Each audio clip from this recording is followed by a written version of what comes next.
Can you believe that an entire civilization, one that would eventually terrorize Rome, sack the most sacred cities, and define the very geography of Western Europe, could emerge from absolute, terrifying silence? This isn't just history. This is the story of how the world, settled and comfortable in the warm glow of the Bronze Age, was brutally reset by a weapon that nobody saw coming. This is the chronicle of the Celts, a people whose very name still echoes with the chilling clang of raw, unforgiving iron and the screams of forgotten kingdoms. We're not talking about cheerful Irish bards singing legends. We are talking about the primordial, earth-shaking birth of a cultural superpower forged in the furnaces of Central Europe.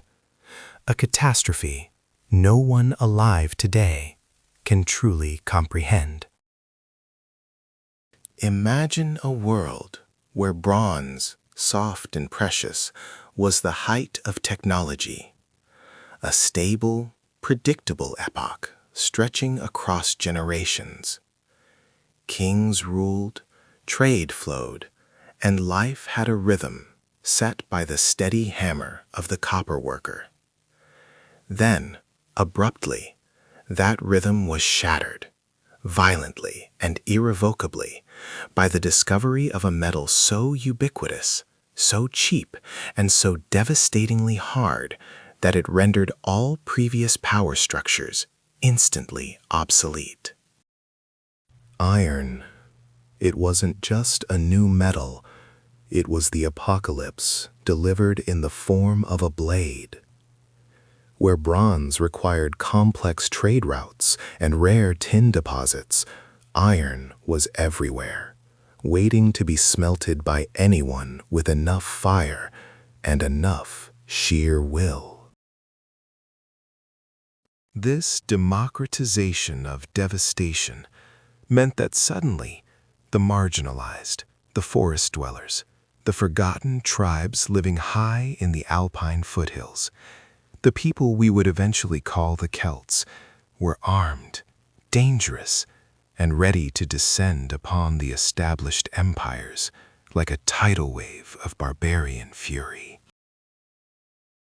Their origins are still shrouded in the deep mist of the Danube and the Rhine, a historical blank space where academics still fiercely debate whether they were a united race, a language group, or simply a collection of tribes who adopted this terrifying new technology faster and more ruthlessly than anyone else. We are tracing their path beyond the written records of Greece and Rome, into a period of prehistory known only through the silent, buried treasures of the archaeological record. We are entering the Hallstatt period, a time when these people first began to consolidate their power, not through conquest yet, but through staggering, unimaginable wealth. These weren't poor, ragged bandits. The early Celts were the undisputed masters of the salt trade and the architects of sophisticated burial mounds that still stupefy engineers today. Think of Hallstatt, Austria itself, a literal treasure trove of gold, fine imported Mediterranean goods, and exquisitely crafted weapons, a high-altitude trading metropolis perched on the edge of the known world, quietly growing fat on the exchange of vital resources. They control the ancient motorways of Europe, demanding toll and tribute from anyone who dared cross their territory. While Greeks built their modest city-states and Romans were still figuring out how to build a decent hut, the Celtic elite were living in opulence, buried with four-wheeled wagons, massive bronze cauldrons, and drinking horns rimmed with pure gold. But wealth breeds ambition, and ambition demands protection. The Hallstatt culture, which flourished between 800 and 450 BC, was the silent, massive engine room of Celtic might, preparing for the moment when they would stop trading and start taking. They were building the foundations of a military machine, slowly refining the use of iron, not just for tools, but for war. This quiet phase of accumulation was the incubation period before the explosion, the necessary calm before the continental storm that would eventually tear Central Europe apart. And when they finally moved, they didn't just migrate, they exploded outward in every direction. West toward the Atlantic, east toward the Balkan heartlands, and chillingly, south toward the wealthy, vulnerable underbelly of the Mediterranean. Can you fathom the terror of watching these painted warriors, these giants rumored to be impervious to fear, suddenly appearing on your northern border, wielding swords harder and sharper than anything your civilization had ever conceived? They were ghosts in the geopolitical machine, emerging fully formed from the dense primeval forests of the continent. Every single civilization bordering the Celtic expanse felt the seismic shock. The Iberians, the Germanic tribes, the fragmented peoples of Italy, they all knew that something monumental and terrifying was happening in the north. A shift in power so profound it would rewrite the maps of Europe for 1,000 years.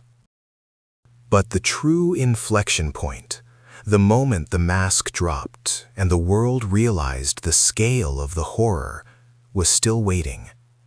It would be the emergence of the Latin culture, the peak of their artistic expression, and the terrifying apex of their military prowess, around 450 BC.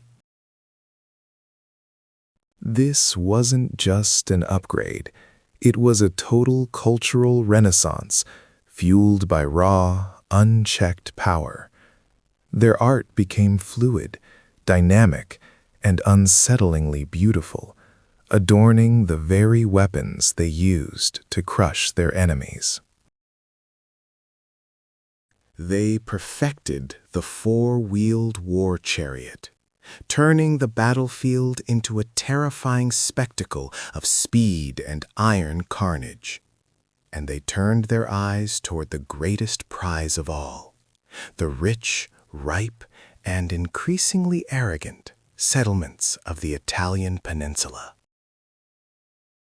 The story we are about to unveil is not about peaceful settlement.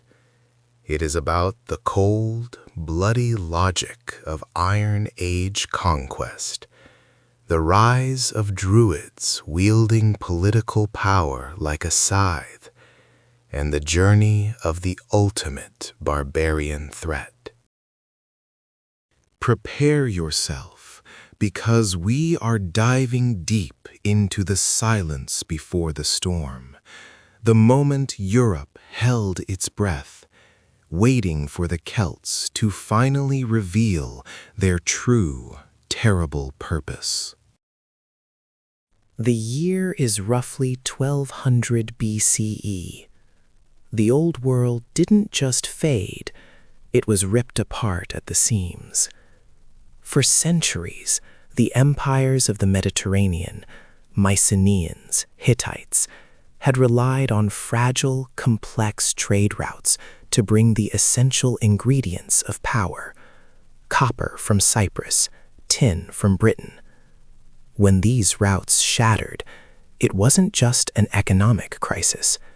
It was the catastrophic, total collapse of the known world order. bronze, the shining metal of gods and kings, vanished into the shadows of history. Suddenly, the great city-states were starving, their armies disarmed, their smiths unable to forge the swords that kept the barbarians at bay.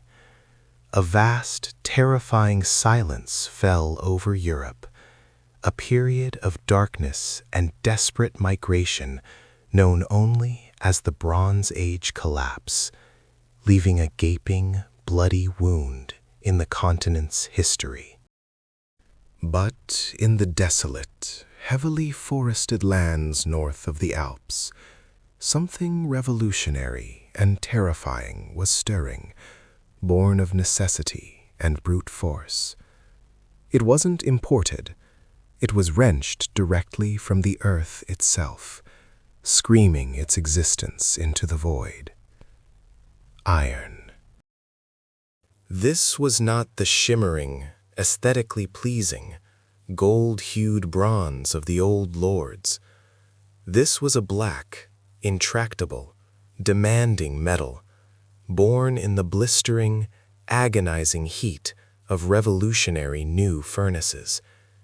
Its secret lay not in rare, distant mines, but in the ubiquitous, common ores found everywhere in the dark, damp soil. The secrets of its forging were held close, guarded by a new breed of metalworker, alchemists of soot and fire, who discovered that iron ore could create tools and weapons infinitely superior to the soft, brittle bronze of the past. Imagine the psychological terror.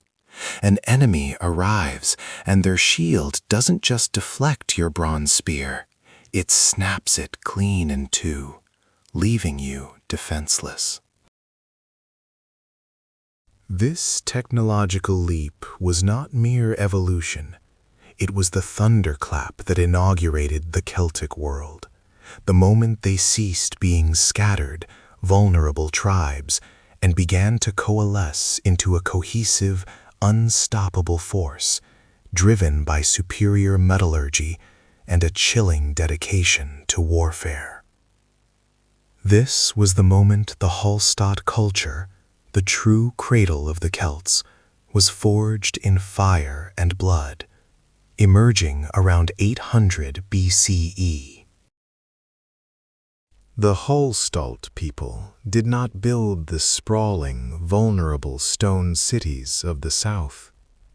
Their power centers were magnificent hilltop fortresses, imposing oppida commanding the vital trade routes that now brought salt and unimaginable luxury goods from the distant, decadent Mediterranean world. These were not democratic tribes guided by consensus. These were nascent, brutal kingdoms ruled by absolute warlords, of impossible wealth and even more impossible ambition. We know them primarily through their burial mounds, the enormous, intimidating tumuli, monuments to ego and absolute control, that dot the European landscape like silent, ancient warnings carved into the earth. Within these mounds, the true, terrifying nature of the Hallstatt elite is laid bare for history to gasp at. Spectacular four-wheeled burial wagons, imported Greek craters for wine, magnificent bronze cauldrons, and, most crucially, the heavy, ritualistic iron longswords that symbolized their absolute, unquestionable dominance over life and death. The iron sword was not just a weapon of defense or offense.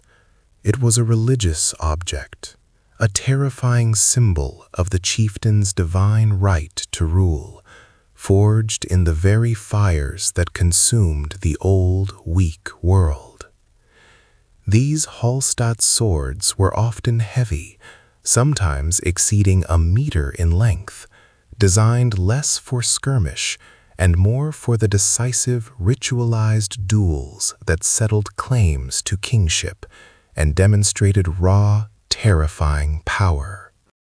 And the wealth that paid for these terrifying displays. It wasn't built on farming alone, though they were skilled agriculturalists. It was built, overwhelmingly, on salt. Salt was the Iron Age gold, the commodity that preserved food, maintained health, and funded the entire enterprise of early Celtic power and expansion.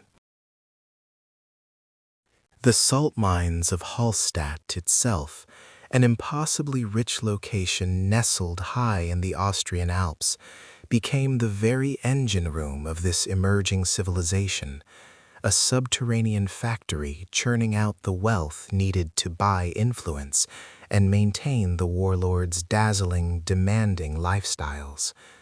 The miners, operating deep within the mountain, were the forgotten bedrock of this terrifying new aristocracy.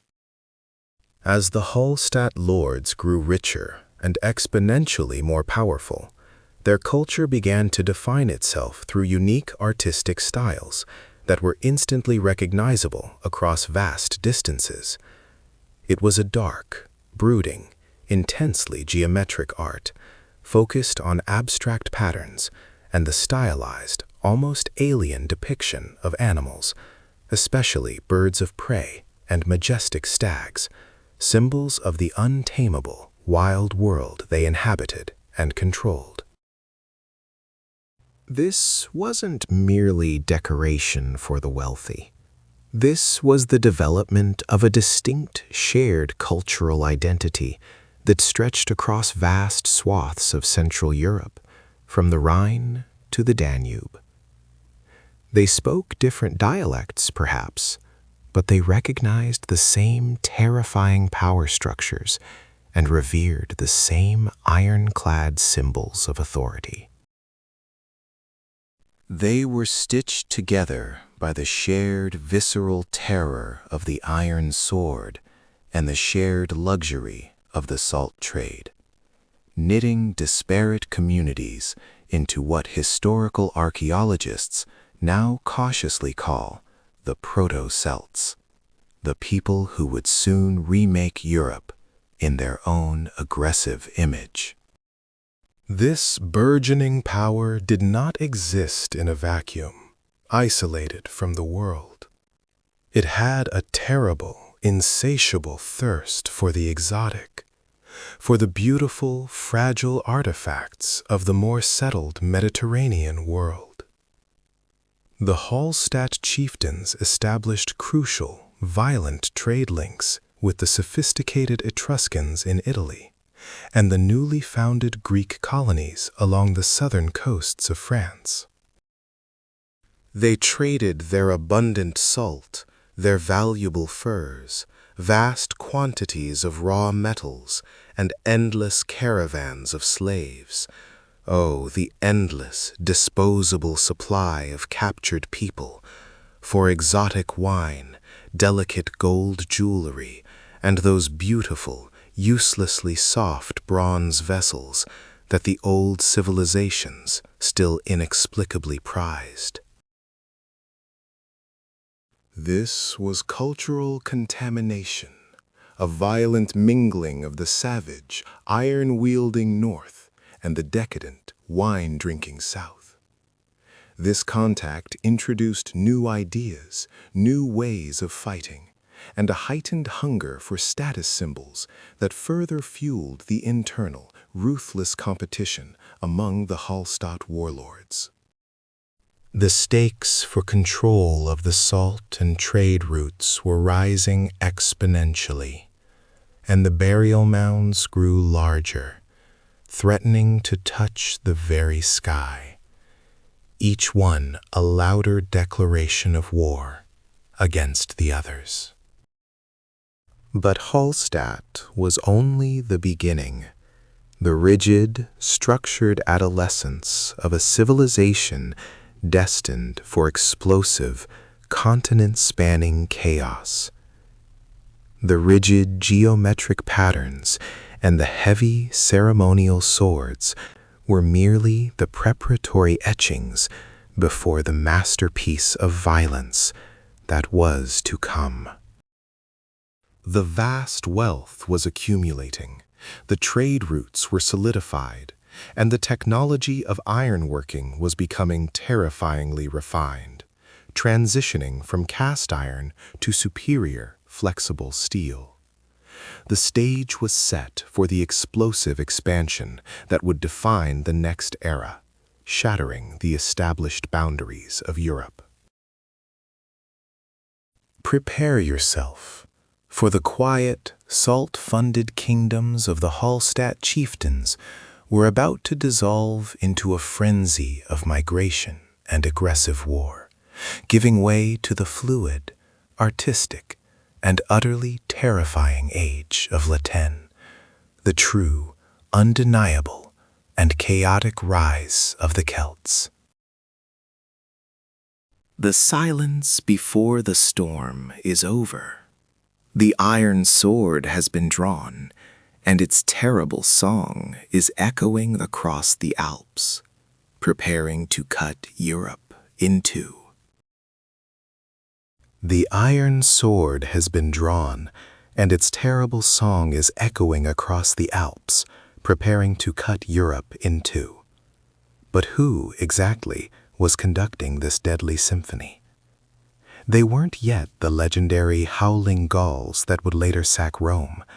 They were something far more subtle, far more foundational, the architects of the Hallstatt culture, the proto-Celts who mastered the terrifying secret of iron. This wasn't merely a technological upgrade. It was an economic coup d'etat, an apocalypse disguised as progress.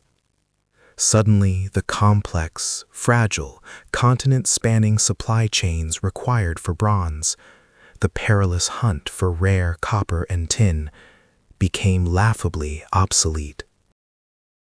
Iron ore was abundant, dirty, and waiting everywhere beneath the earth, ready to fuel a permanent, relentless military machine. The power center of the known world abruptly shifted, moving away from the Mediterranean and plunging into the cold, dense forests of Central Europe, specifically the northern foothills of the Alps. This mountainous region, once a peripheral backwater, became the crucible where the first identifiable Celtic identity was forged in fire and slag. The Hallstatt people didn't just adopt iron, they weaponized its potential for wealth and destruction, creating a society sharply divided between the untouchable elite and everyone else. But their reign was not built solely on the strength of their swords. It was built on a substance more precious than gold, more vital than steel: salt. The sheer, shocking volume of pure white gold, extracted from places like Hallstatt, Austria, provided the economic engine that powered this massive transformation. Imagine the vast, dark labyrinth of the salt mines, tunnels carved deep into the mountainside by generations of laborers, extracting the ancient world's most critical preservative and currency. This was the engine room of the Proto-Celtic Empire, controlling the flow of commerce from the Black Sea all the way to the Atlantic coast. The chieftains who controlled these mines became obscenely, instantaneously rich. They were no longer simple tribal leaders discussing hunting boundaries. They were princely chiefs, or furstens, living monuments to the brutal effectiveness of their resource monopoly. Their settlements were not towns in the modern sense, but massive, fortified hilltop refuges, Huneberg, designed not for comfort, but for defense and the dramatic display of their unassailable authority. These strongholds watched over the vital trade routes, demanding tribute and obedience from all who passed. The ultimate evidence of their shocking power lies buried deep beneath the earth, the princely tombs. These graves are not quiet resting places. They are screaming, material declarations of a ruling class that believed its domination extended beyond death itself. Consider the astonishing burial of the Hochdorf chieftain, sealed in his massive wooden chamber like a pharaoh of the north. He was not just laid to rest, he was prepared for war and feasting in the next life, surrounded by symbols of absolute, terrifying dominion.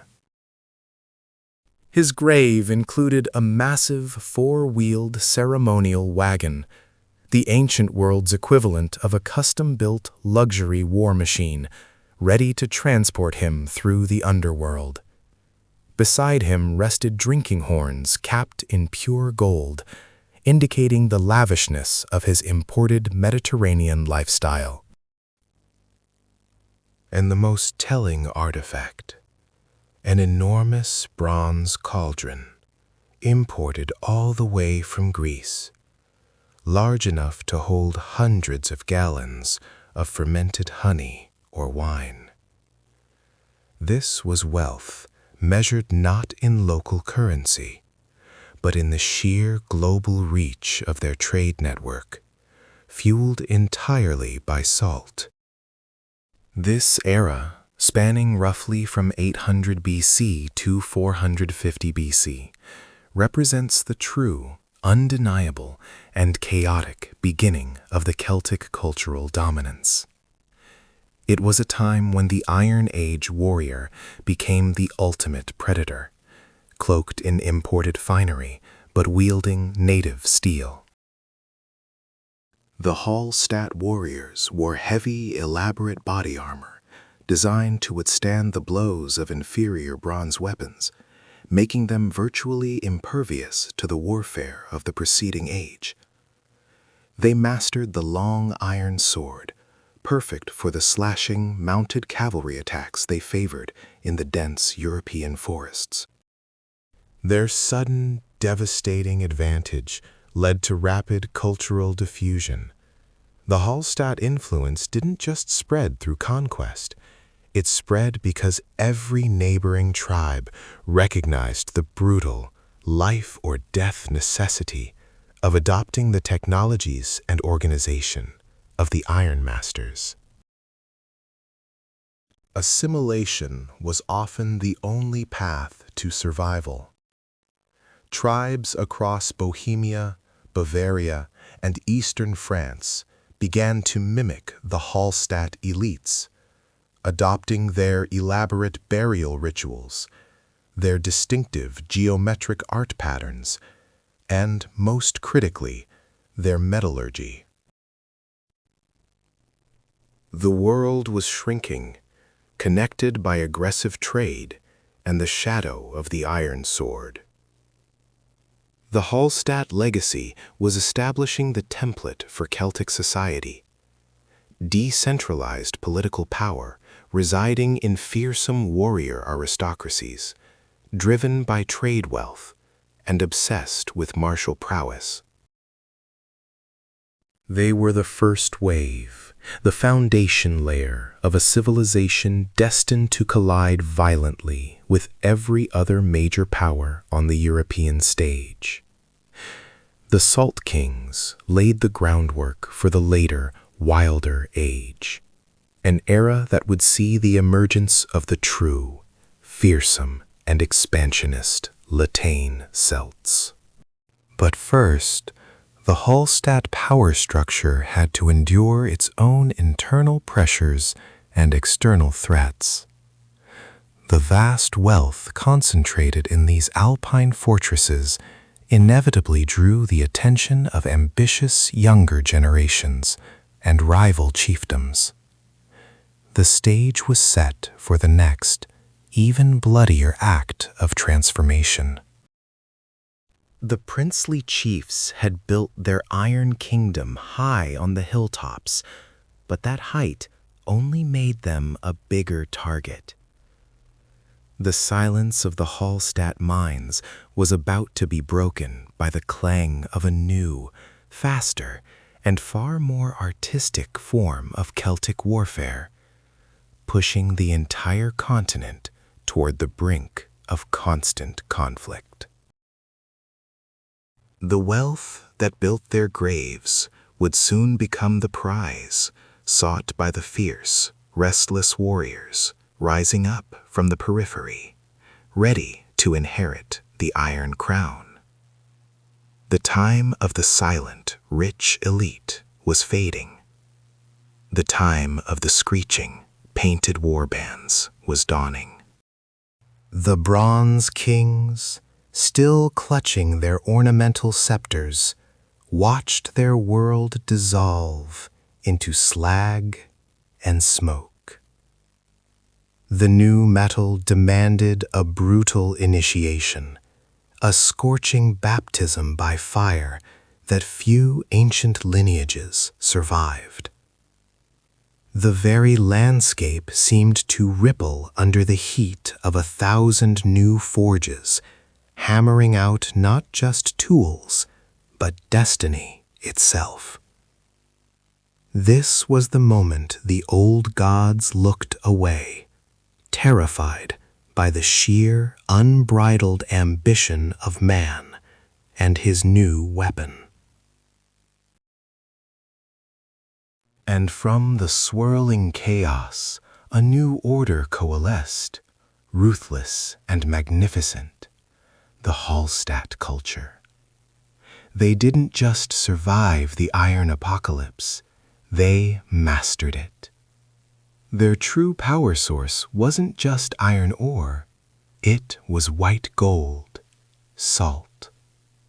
Deep within the Alpine mountains, where the snow met the sky, lay the veins of pure mineral wealth that fueled this ferocious expansion.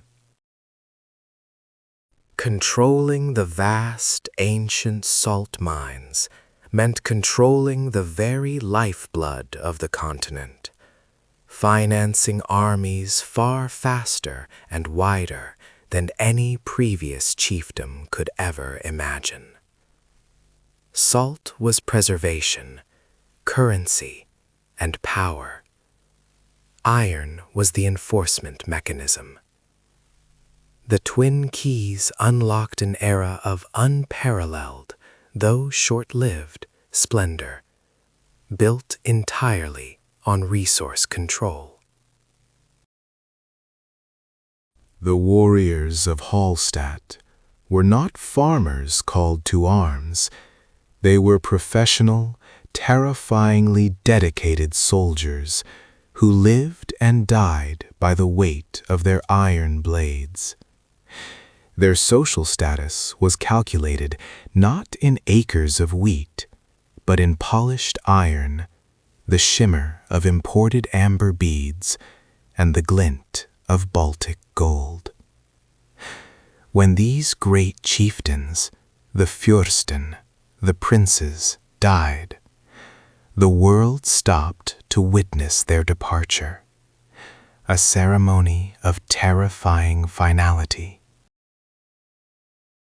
They were buried in colossal tumuli, man-made mountains of earth known to history as Fürstengräber, or princely graves. These graves were not quiet resting places designed for contemplation. They were arsenals and treasure vaults sealed shut forever, monuments to ego and power that still scream their history to the modern excavator. Inside lay the proof of their absolute dominion. Massive, imposing iron swords that looked too heavy for mortal men to lift. Imported Greek bronze pottery wine sets, the ultimate status symbols of Mediterranean indulgence. And, chillingly, the remains of their sacrificed retinues, forced to attend their master into eternity. These burial mounds were the physical manifestation of a society utterly stratified by violence and wealth, where the elite lived lives of staggering luxury, bought with the sweat and fear of those below them. The entire structure was a machine designed to generate and protect terrifying levels of personal power. But the true revolutionary development, the harbinger of Celtic martial dominance that would define the next millennium, was the shift in mobility. Suddenly, the battlefields were dominated by the thunder of hooves, echoing across the formerly quiet valleys.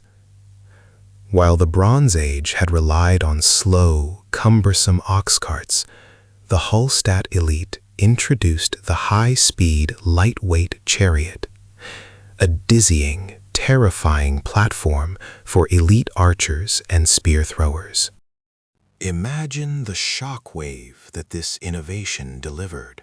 A charging line of iron-shod wheels, driven by men wearing sophisticated bronze helmets designed to look like terrifying bird heads or stylized horns, smashing into static, unprepared Bronze Age infantry formations. It was the introduction of tanks into a world fighting with spears, asymmetrical warfare on a scale never before witnessed in Europe's heartland. Yet, even the chariot's magnificent, terrifying reign was relatively short-lived, quickly giving way to the ultimate military weapon, the mounted warrior, true cavalry. Iron bits, iron stirrups, and the simple, deadly elegance of a man on horseback wielding a massive, slashing iron blade. This was the image that would define the Celts, striking fear into the hearts of their sedentary neighbors for 1,000 years. They were faster, heavier, and infinitely more adaptable than any force that came before them, capable of striking deep and withdrawing before the enemy could even formulate a defense. The Hallstatt warrior was the first true European military professional. This new iron-forged power structure was not confined merely to the misty northern forests and alpine valleys. The Hallstatt network became a vast, terrifying economic engine, stretching its tentacles south to the burgeoning civilizations of the Mediterranean basin. Iron, salt, furs, and enslaved laborers flowed south in enormous caravans.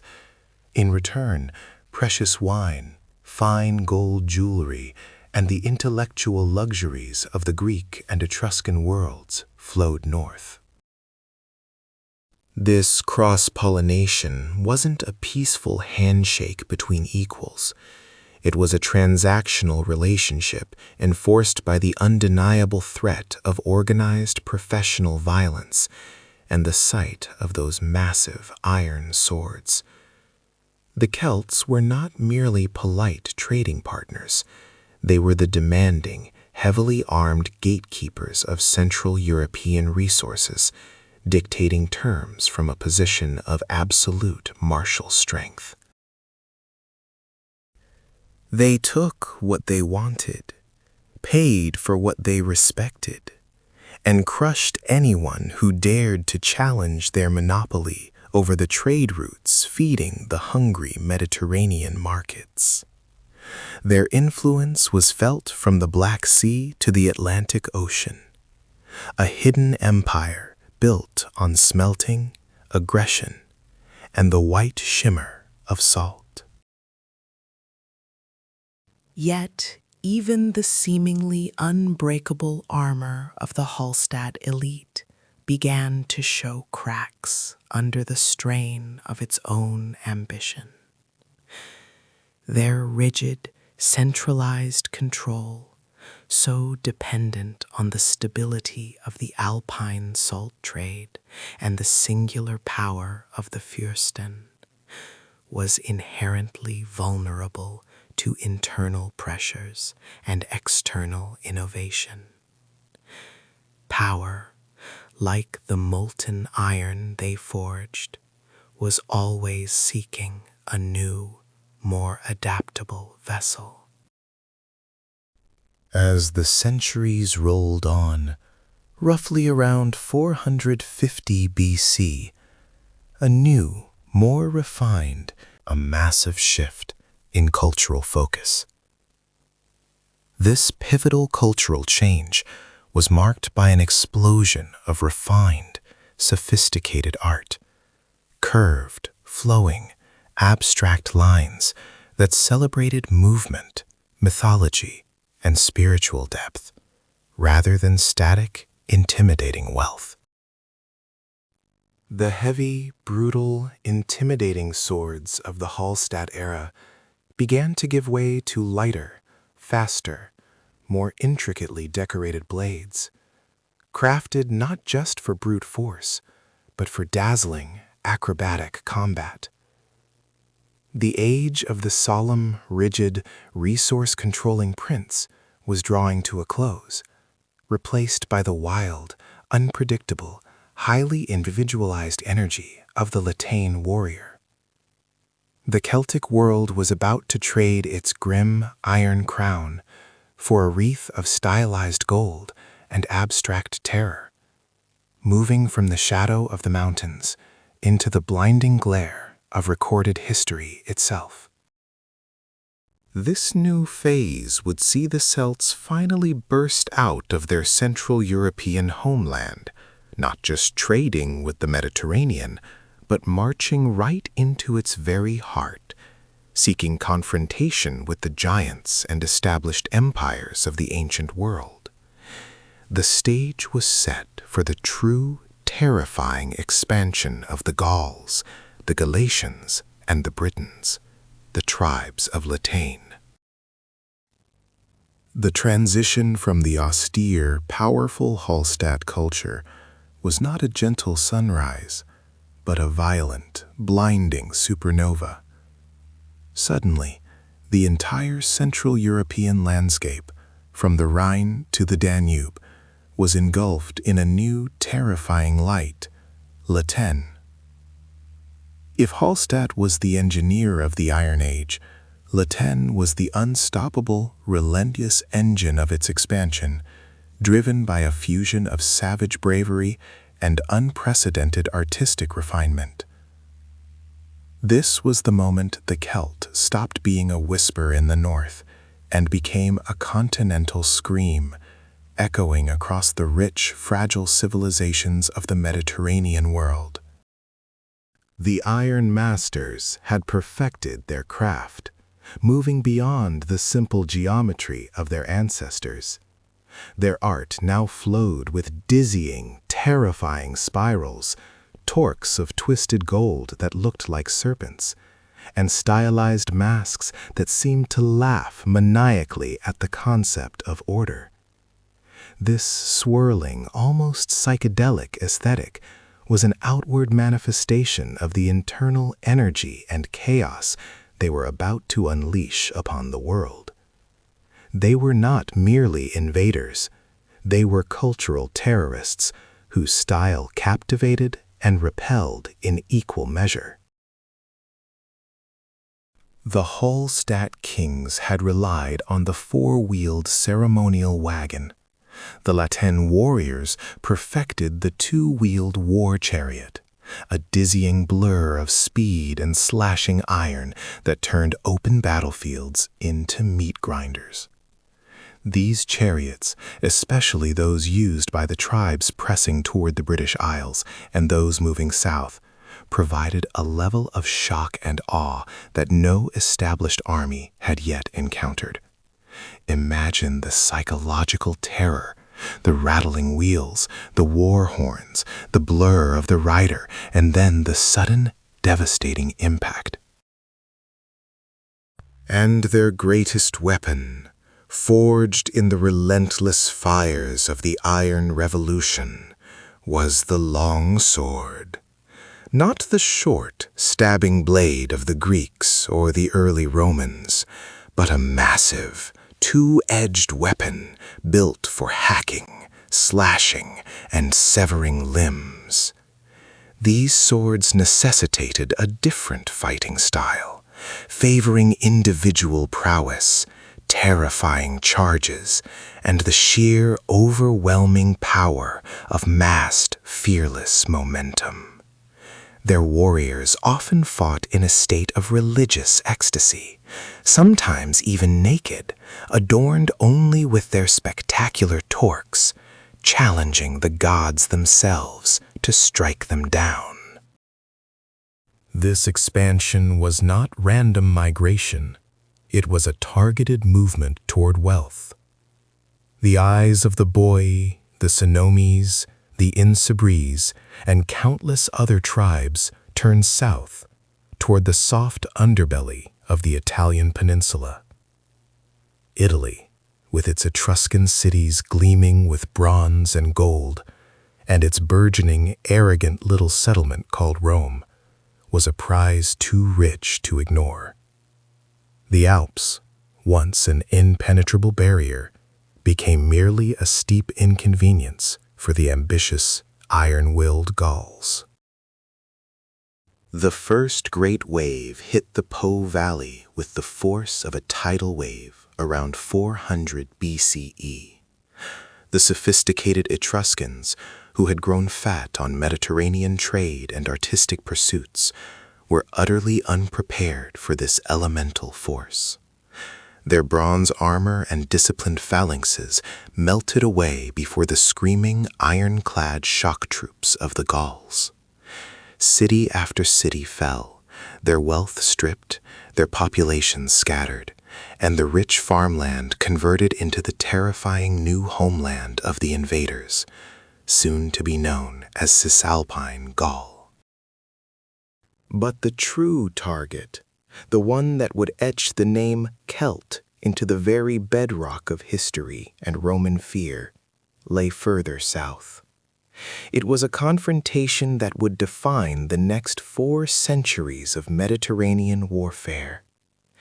In 390 BCE, or 387 BCE, depending on which shattered Roman historian you trust, the Senones, under the massive, terrifying figure of Brennus, advanced straight upon the infant Republic of Rome itself. They had been seeking redress, or perhaps just plunder, from the Etruscan city of Clusium. But their bloodlust was soon turned toward the arrogant Romans who dared interfere. The confrontation at the Allia River was not a battle. It was an execution. Roman discipline vanished under the terrifying cries and the relentless, barbaric charge of the Gauls. The Roman army was utterly annihilated, broken, scattered, leaving the road to their sacred city open and undefiled.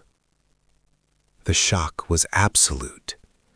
Rome, which prided itself on its martial spirit, was defenseless. The elderly senators, unwilling to flee, dressed themselves in their finest robes and sat silently in the forum, awaiting the inevitable.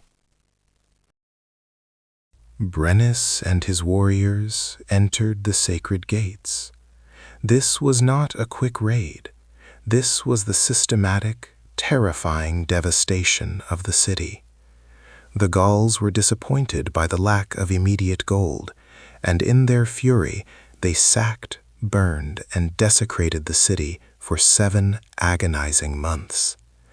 Only the capital hill, heavily fortified and defended by the last vestiges of the Roman fighting force, held out against the siege. It was a humiliation Rome would never forget, a wound that festered for generations.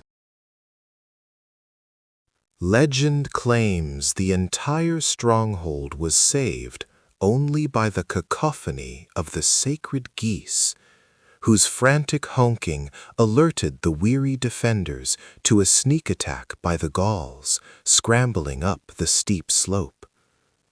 Whether true or not, the image of Rome being saved by poultry only deepened the humiliation, confirming that the gods themselves had abandoned them to the iron terror from the north. Eventually, a ransom was agreed upon, massive quantities of gold to buy the invaders' departure. As the Romans bitterly weighed out the gold, the Gauls, perhaps seeking to exacerbate the insult, employed false weights. When the Roman commander protested this monumental cheating, Brennus performed the ultimate act of savage arrogance. He cast his massive, intimidating iron sword onto the scale, tipping the balance further against Rome, and bellowed the immortal, terrifying curse that would haunt the Republic for centuries. Vae victis, woe to the vanquished. This single event, the sack of Rome, did more than just empty the city's treasury. It cemented the Celts, the Gauls, the people of Latin, as the ultimate existential threat in the Roman worldview.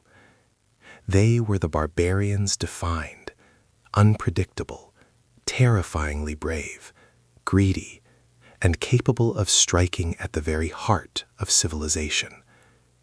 Their expansion was a map of destruction, but their journey was far from over. With Italy destabilized, the path was now clear for the most ambitious and shocking move of all, turning east toward the rich, decadent kingdoms left vulnerable by the recent collapse of Alexander the Great's vast empire. The sword of Brennus had shown the way, and the warriors of Latin were hungry for new worlds to conquer and new cities to burn. The world was holding its breath. The taste of Rome's gold was still sweet on the tongues of the Latin chieftains, but Rome was hardening, becoming less profitable prey with every passing decade. Where do hungry wolves turn when the sheepdog gets too large and too vicious? They turn east, where the gold is soft and the empires are brittle. They turn to the glittering, decadent jewels of the Hellenistic kingdoms, empires torn apart by the petty, squabbling successors of Alexander the Great himself. The rumor of unfathomable wealth in Delphi, in the treasuries of Macedonia, and the endless fertile plains of Thrace acted like a gravitational pull, drawing the fierce tribes from beyond the Danube. This was not merely expansion.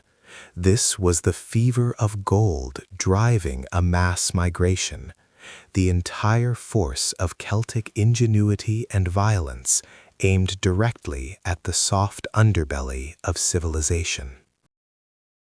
The Celtic war machine, honed by centuries of internecine conflict and perfected metallurgy, was about to meet the refined, professional phalanx. This was not a skirmish.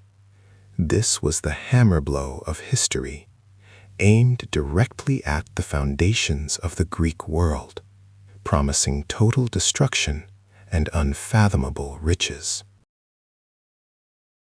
Under the command of a warlord whose name still echoes in the deepest, most terrifying parts of historical memory, a man named Bulgios, the first great wave struck the northern gateway of Macedonia.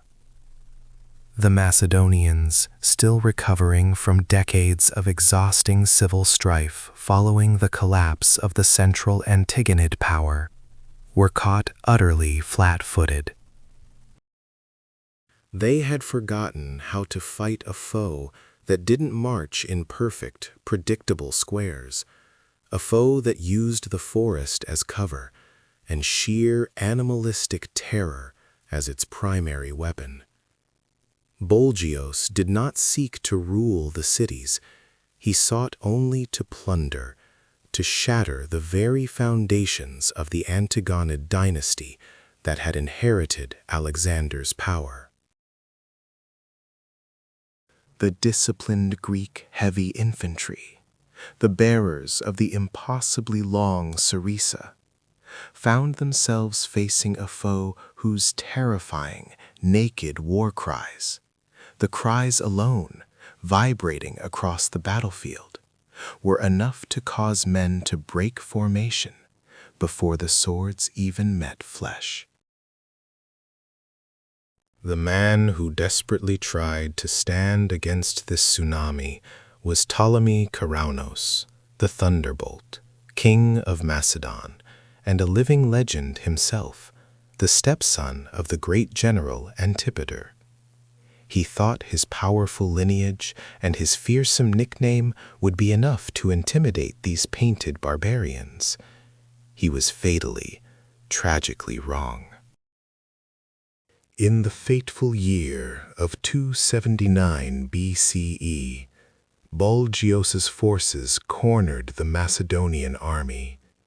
Karaunos, arrogantly believing in the invincibility of the classic Greek military structure, marched straight into the teeth of the Celtic frenzy. The engagement that followed was not a battle. It was a catastrophic execution. Karaunos himself, the man who held the throne of Alexander, was captured, dragged brutally from his elephant, and summarily beheaded. His royal skull was reportedly mounted on a spear, a grisly and chilling standard for the advancing hordes, signaling the death of an entire era. Macedonia, the empire that had once conquered Persia and ruled the known world, was now reduced to a bloody chaos, its king dead, its armies scattered, its capital Pella ripe for the looting. The gates to Greece, the land of philosophers, temples, and untouched gold, were now wide open for the second, even more terrifying invasion. The path was cleared for the most infamous Celtic leader of them all, the namesake of the man who humiliated Rome, Brennus. This second Brennus, not merely a man, but a veritable force of nature, led the main thrust, an estimated 150,000 screaming warriors marching south with an almost religious, insane fervor. Their target was not a strategic point. Their target was Delphi, not for the control of a harbor or a fortress, but solely for the treasure. The sanctuary of Apollo, the oracle, the very heart of Greek spirituality, was rumored to hold the collective wealth accumulated over 1,000 years of offerings from supplicating kings and humbled emperors. The Greeks, paralyzed by the speed and the sheer magnitude of the threat, finally mobilized, desperate to save this sacred site from utter defilement. A ragged coalition force of Aetolians, Phocians, and Athenians met the Celts at the impossibly narrow mountain pass of Thermopylae. Yes, That Thermopylae, the place where 300 Spartans had once held the Persian Empire to a bloody standstill. This time, however, the defenders were exhausted and fractured, and the enemy was different, a screaming, unpredictable storm. History has a chilling way of repeating its darkest, painful mistakes. Just as Xerxes had been shown the secret mountain path to flank the Spartans centuries before, so too did the Celts find their own version of treachery. The Greeks fought with astonishing, suicidal bravery, holding the line against the sheer, overwhelming numbers of the invaders. But the Latin warriors were relentless, constantly seeking weakness.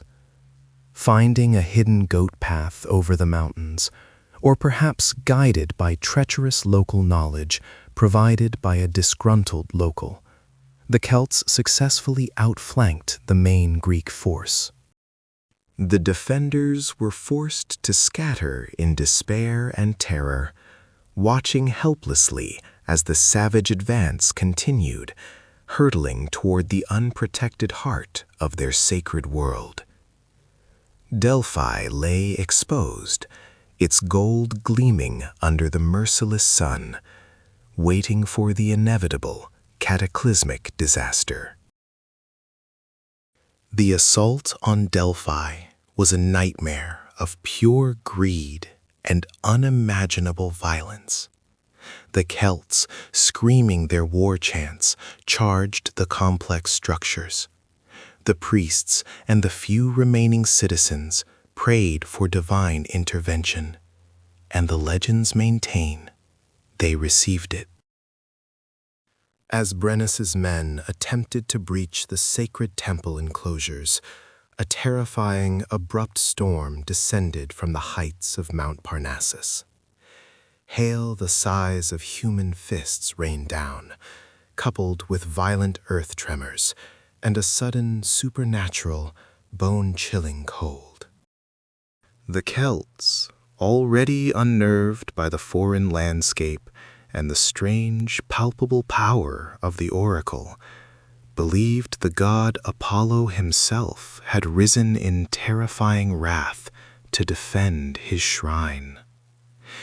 In the ensuing chaos and panic, Brennus himself was grievously wounded.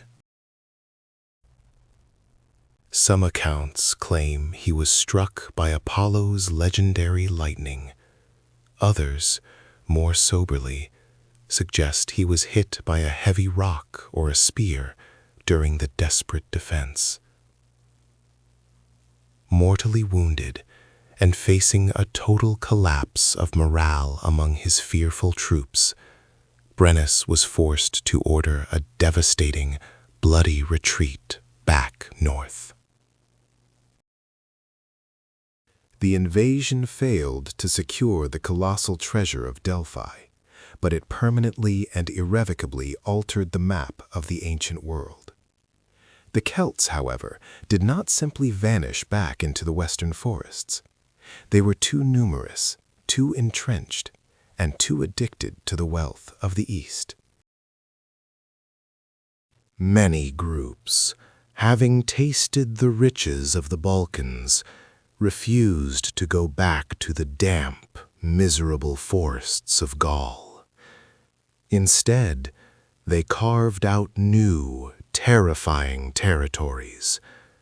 Some settled permanently in Thrace, creating new, short-lived kingdoms of fear and tribute. Others, the most significant group of all, crossed the Hellespont, entering Asia Minor at the specific invitation of the Bithynian king Nicomedes I, who needed brutal, disposable mercenaries for his endless regional wars against his neighbors. These were the warriors who would become known forever as the Galatians. Imagine the shock.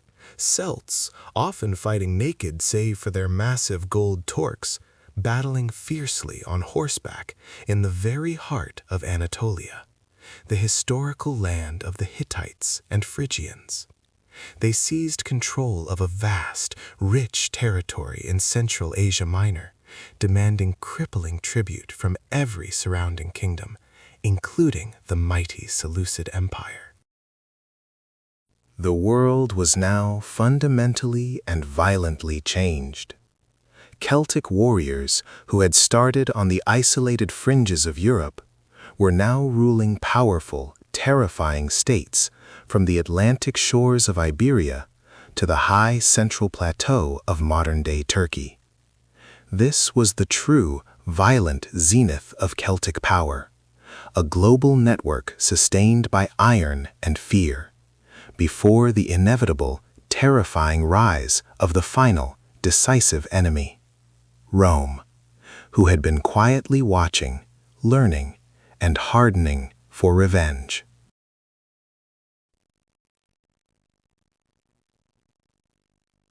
The shadow of the Celts stretched across the continent like a dark, living tapestry woven from war horns and blood.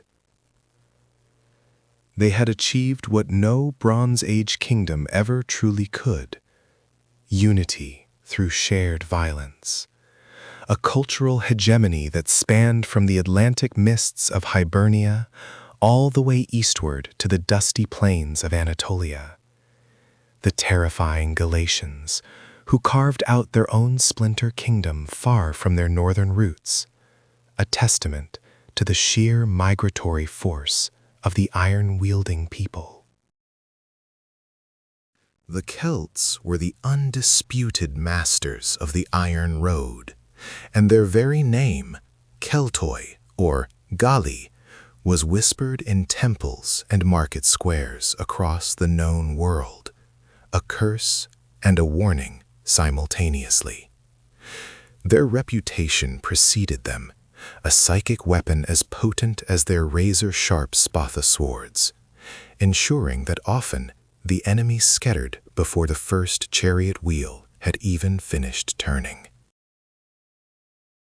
The brutal, rough-hewn power of the early Hallstatt warriors had refined itself, morphing into the dazzling, complex artistry of the late Iron Age, the magnificent Latin culture. This transformation was not just about better metallurgy. This was about the forging of a distinct, aggressive identity, polished by generations of undisputed dominance over the mineral wealth of Europe. Their art, characterized by swirling spirals, intricate knotwork, zoomorphic designs that seemed to writhe with life, and abstract human heads taken from the battlefield, represented a philosophical connection to the chaotic, untamed forces of nature. They embraced the wildness, a direct and defiant contrast to the geometric, predictable order favored by the civilizations blossoming in the warmer, drier south. These intricate designs weren't merely decoration. They were power symbols etched onto every shield boss, every spearhead, every terrifying war mask. The magnificent torque, that magnificent neck ring of gold, silver, or bronze, became the ultimate declaration. I am Celtic. I am rich. I am a warrior of renown. To wear one was to walk under the gaze of the gods, protected by the very substance of wealth extracted from the sacred earth. But military might and dazzling gold require a solid, organized infrastructure to sustain such a sprawling empire of influence. The Celts were not merely wandering barbarians striking random raids. They were sophisticated city builders, or more accurately, master optida constructors. These massive, fortified hill forts, strategically positioned across the landscape like massive, silent stone guardians, were far more than simple defenses against invaders. Places like Bibracte in Gaul or Manching in Germania were industrial hubs, operating 24 hours a day, 7 days a week, their forges roaring endlessly. They were minting centers where standardized coinage was struck, often featuring the stylized heads of their gods or their most powerful chiefs. And they served as the essential terminals of vast, unseen trade routes that crisscrossed the entire continent. From these monumental earthen fortresses, they controlled the flow of every critical resource.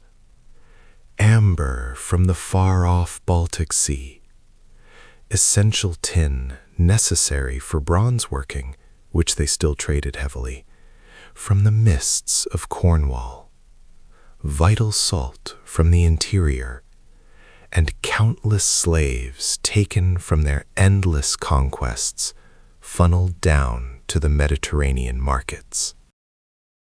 The Druids, that mystical, terrifying, and deeply powerful priestly class, were the silent, guiding architects of this entire economic and social empire.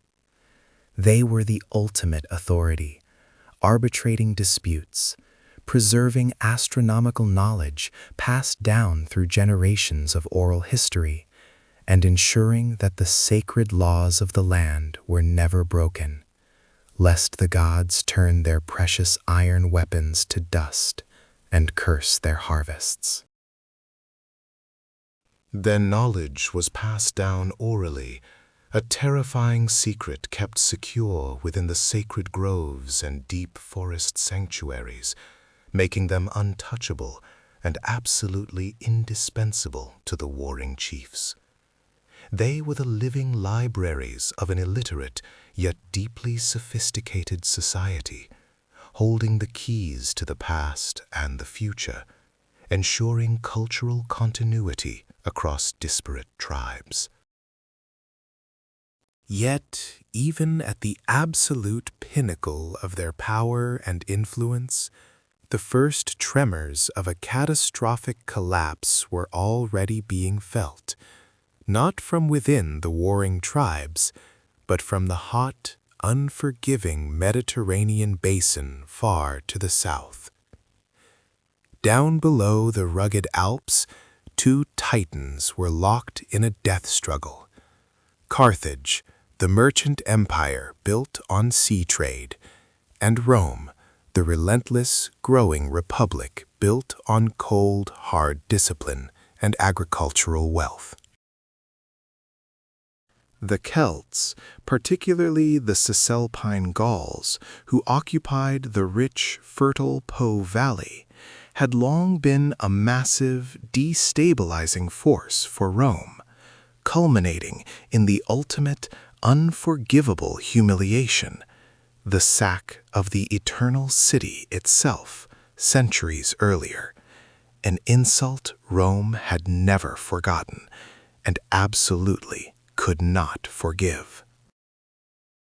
Now, Rome was hardened by the brutal Punic Wars, forging its legions into instruments of cold, methodical destruction, learning the necessity of engineering and discipline over sheer, chaotic warrior spirit. They watched the northern Celts expend their energy, their gold, and their finest warriors as highly paid, extremely effective mercenaries, draining the northern reservoir of manpower and resources with every contract they signed. The Celts fought for Carthage. They fought against Rome. They fought against Macedon and the Greek successor states. But they fought mostly for gold, tragically failing to see that every mercenary engagement was teaching their true, patient enemy exactly how they moved, how they fought, and most crucially, how they could be systematically beaten through superior logistics and siegecraft.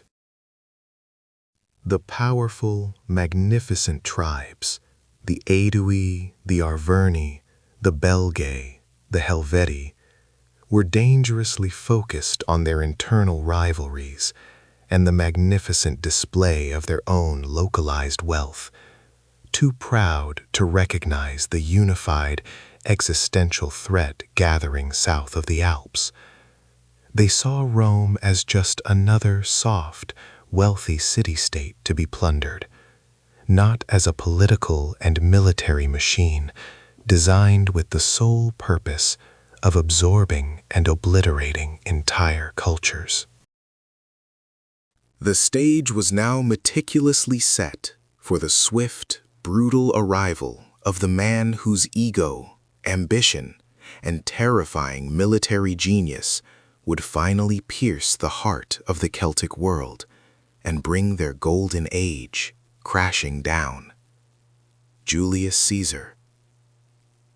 But before his legions marched, the Celts enjoyed their terrifying twilight, the brief, blazing moment where they truly ruled Europe, sustained by the endless, rhythmic ringing of the hammer on the anvil, oblivious to the fact that their superior iron technology was about to meet its tactical and strategic match. Their glory was a blinding flash, a supernova of decentralized brilliance, destined to burn out against the disciplined, brutal efficiency of the coming Roman storm, which was now just one short generation away from unleashing total devastation across Gaul and Britain. The world held its breath, waiting for the great, decisive clash of chaos versus calculation, Iron Age might versus imperial ambition. The air was thick, not with the typical mists of the northern forests, but with the suffocating, metallic dread of impending empire. For generations, the vast, sprawling network of the Celtic world, from the towering peaks of the Alps down to the misty shores of Britannia, had operated on a logic entirely its own: fierce independence, blood feuds, and the sacred, immutable law of the Druids.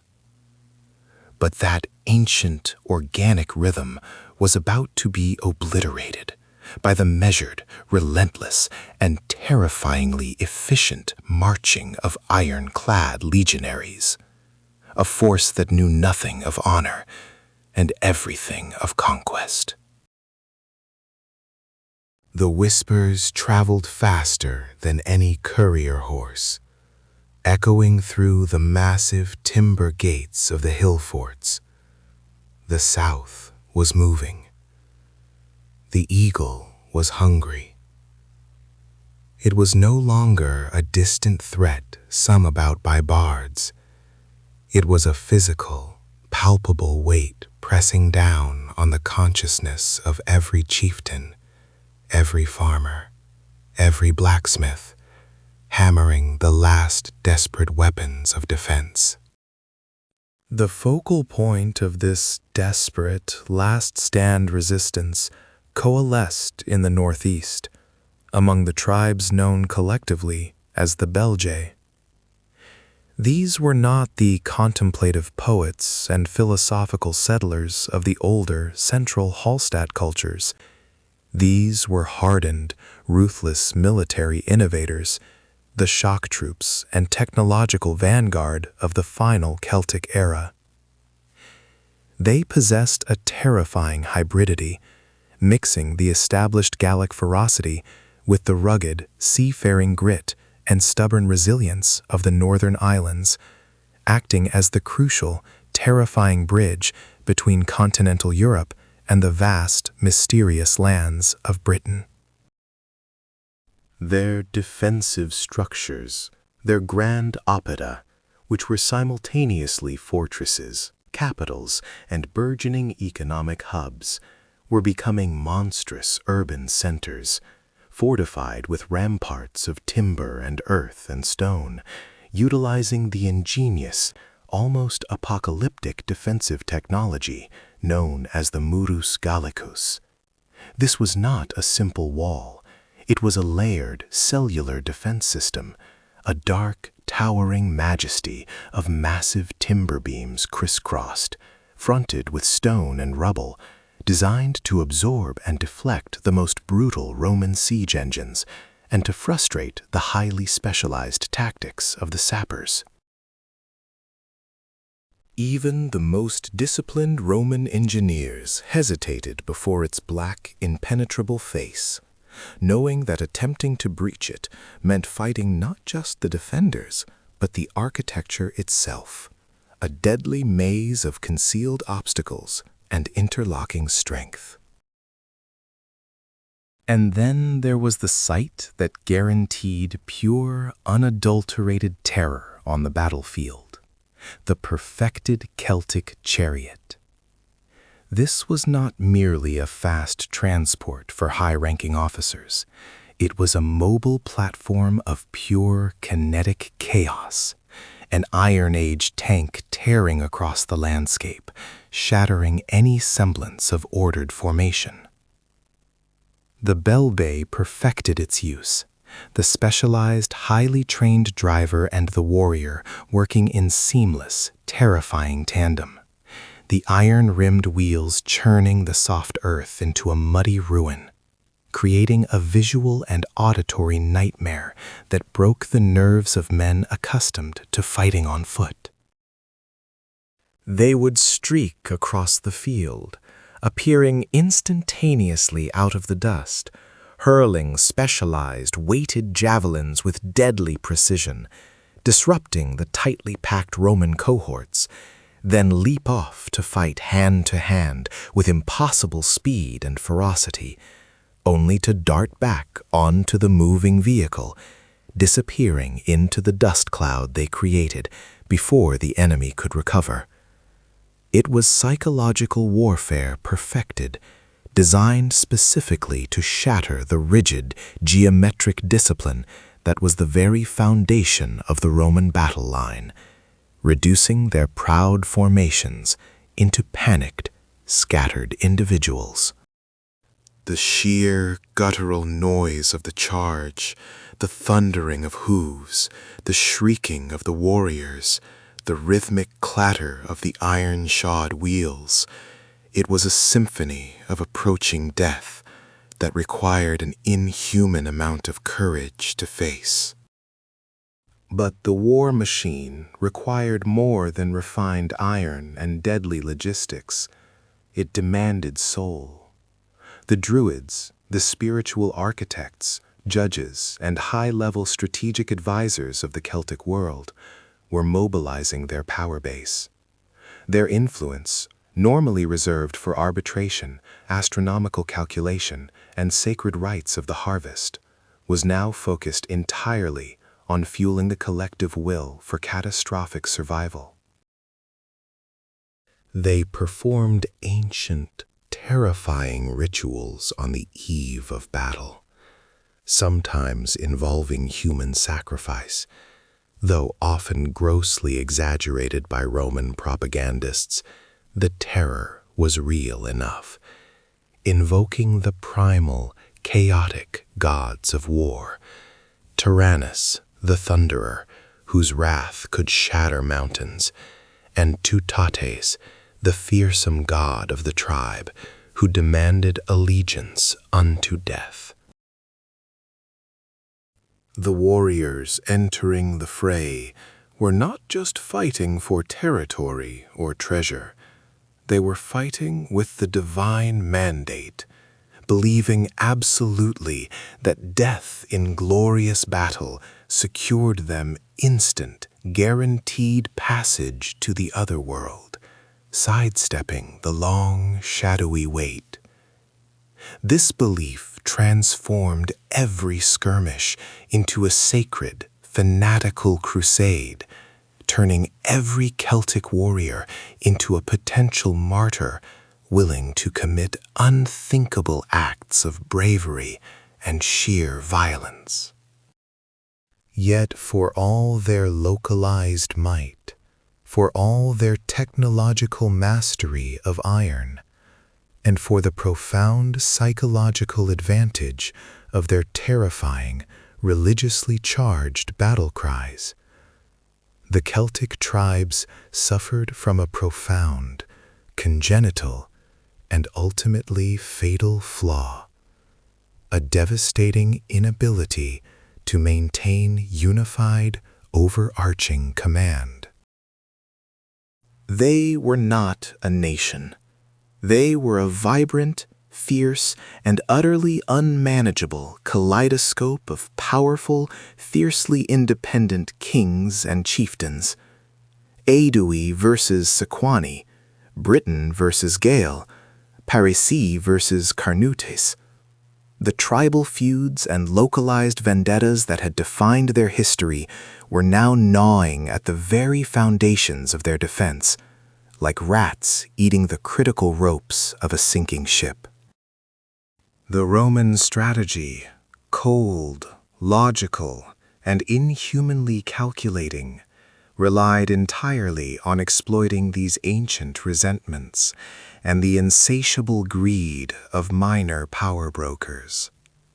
Agents laden with massive amounts of gold mined from Spanish deposits and whispered promises of future power slipped silently into the greatest oppida, whispering poison and false assurances into the ears of ambitious chieftains who saw the encroaching empire not as an existential threat, but rather as a temporary, devastatingly effective tool to eliminate their immediate local rivals.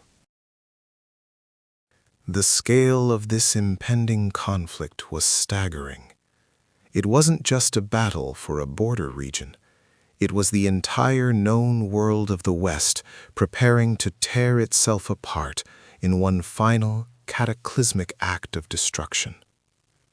Every single man, woman, and child in the vast Celtic domain knew, deep in their bones, that the life they had known, the language they spoke, the gods they worshipped, the very soil beneath their feet, hinged on the single, terrifying moment when the highly refined, localized iron of the North finally met the bronze, leather, and disciplined steel of the South.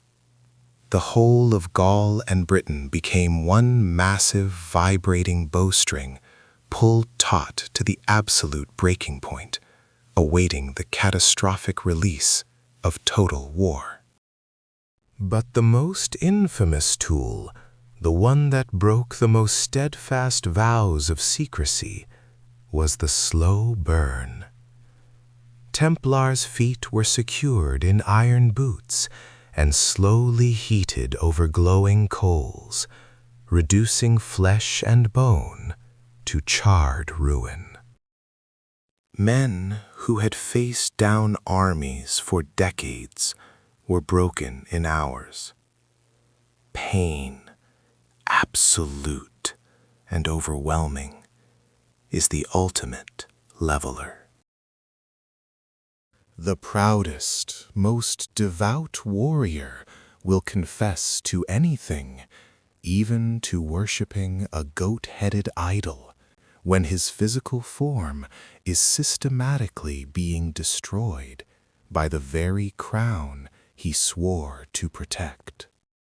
Within days, not weeks, but days, the confessions began to flow, coerced and utterly worthless, yet priceless to King Philip. One night, upon hearing the severity of the charges, confessed that he had been forced to deny Christ and spit on the cross during his initiation, but claimed he was so distraught by the act, he immediately confessed and was absolved by his priest. Another claimed that Baphomet was merely a cat, they sometimes worshipped in private, a desperate attempt to rationalize the unbelievable charge of idolatry. But the details didn't matter to Philip. All that mattered was the admission of heresy. These tortured fragments, twisted into definitive proof by de Nogaret's lawyers, were immediately sent out across Europe, sealing the narrative. The Templars were not merely arrested, they were humiliated, defiled, and erased from the moral map of Christendom. They were shown to be a nest of vipers, secretly poisoning the heart of the Christian faith while pretending to protect it. The famine reached catastrophic levels. Men stopped praying for victory and started praying for death, just to end the cold, agonizing emptiness in their stomachs. The princes, starved and furious, began turning on each other, their bitter rivalries boiling over the empty cooking pots.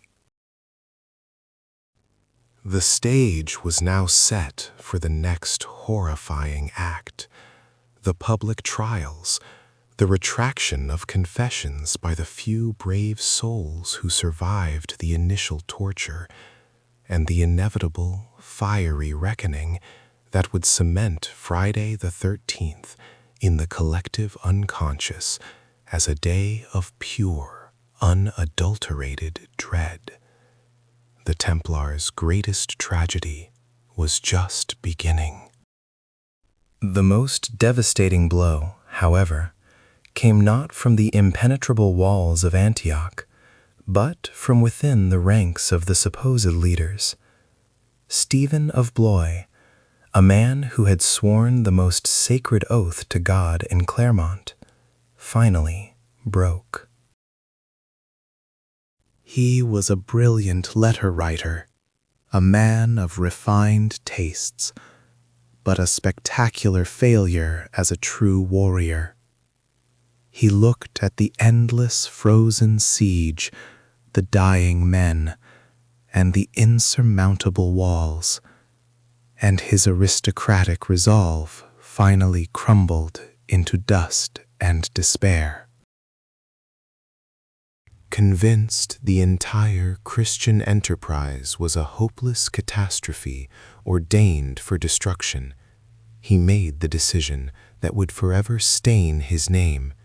He deserted. He packed his bags, took his remaining retinue, and fled back toward the relative safety of Constantinople. His departure was not just the loss of troops. It was a devastating dagger plunged into the heart of morale. It signaled to the entire watching world that the great Christian crusade was failing, and the leaders themselves were abandoning the cause to die in the frozen ditch. This act of calculated cowardice had immediate, terrifying consequences. On his flight, Stephen encountered the massive Sultanic Relief Army, an unprecedented Islamic force led by the legendary commander Kerboga, roaring toward Antioch to wipe the Crusaders off the map. Stephen of Blois, seeing his chance to justify his desertion, lied to Kerboga, claiming the Crusaders were already defeated, decimated, and on the verge of total collapse. This monumental lie bought Kerboga time, making him slow his approach, believing the starving invaders were no longer a threat. It was the greatest military mistake Kerboga would ever make, but at the time, it looked like the final bitter end for the Crusaders. They were caught between the immovable city and the unstoppable Islamic army barreling down on them. But even in this darkest hour, a flicker of wicked, desperate opportunity emerged. The walls of Antioch were strong, yes, but its defense ultimately relied on men. Men who, like the Crusaders, were susceptible to gold and fear and the corrosive power of betrayal. Bohemond, the ultimate pragmatist, understood that a direct assault could not succeed. Only treachery could breach the impregnable city. He began to search methodically for the weakness, the single human flaw in Antioch's mighty armor. And he found him. He found a man named Firuz, an Armenian renegade who had converted to Islam, and now guarded 3 of the colossal towers along the wall. Firuz hated his current masters, the Turkish emir Yaghi, and Bohemond discovered that this hatred ran deeper than his current loyalties. The negotiation was swift, silent, and deadly. Gold was exchanged, and a secret, terrifying plan was whispered into the night wind. A guaranteed path to open the gates, not through force, but through calculated, cold-blooded betrayal. The fate of the entire First Crusade, the fate of Jerusalem itself, the fate of a generation of Europeans, now hinged entirely on the greed of one renegade guard and the treacherous, desperate resolve of Bohemond of Toronto.